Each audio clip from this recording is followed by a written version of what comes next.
Edward's World friends are skeptical that Wendy Williams' promised podcast will ever premiere, revealing her lonely and depressing life in an NYC penthouse. A Wendy source revealed exclusively to the U.S. Sun that she no longer sees any of her pals and is skeptical about the viability of her program. According to the source, the former presenter has recently been inviting old pals to get together. She has been calling individuals and saying things like, "Hey, let's have dinner," but she acts as though no time has gone. Unexpected call with no information about her condition or anything else. She acts as if we went out to dinner last week when she reaches out. Also, the insider noted that if she discusses anything personal, she launches into rants about how she is unmarried. The insider thought it odd the unemployed celebrity never brings up any projects she is allegedly working on, and that whenever she does eventually give you an update about how she's been, she goes off on these tangents about being single, yearning for love, and all this other things. A second Wendy insider pointed out that Wendy's podcast website features a sign-up form for chance guests to appear on her upcoming episode.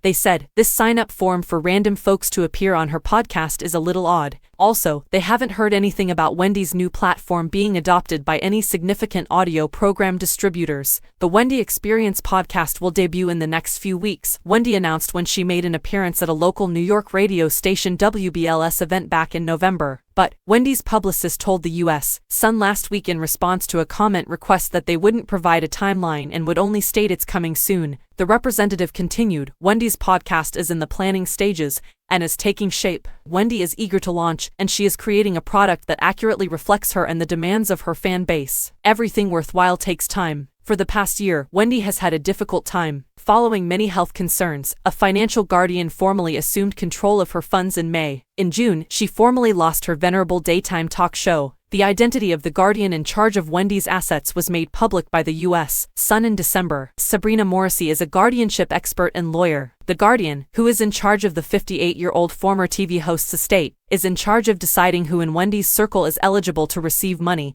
and payments from her fortune, according to numerous sources and court documents. Sabrina's ability in estate administration, guardianships, and litigation was lauded in the eminent expert's biography. She is passionate about representing senior clients and protecting them from fraud and abuse. She appears often on their behalf in the New York state courts, enabling them to seek adequate support in the home, safeguard their assets, and plan for the future. According to her biography, Wendy's ex-husband Kevin asked a judge in their divorce case to force the guardian to resume his alimony payments that stopped in February, according to court documents that were previously exclusively made public by the U.S. Sun. Her son Kevin Hunter Jr. also made reference to the guardian's strict control over Wendy's funds when he was forced out of his opulent condo in September because he was unable to pay the expensive $6,800 monthly rent after his mother's finances were frozen in February. In legal files, Wells Fargo stated that they believed Wendy was the victim of financial exploitation, dementia, or improper influence when they froze her accounts in January. In May of this year, Sabrina was appointed Wendy's legal and financial guardian. Wendy's guardianship was initially exclusively revealed by Showtime.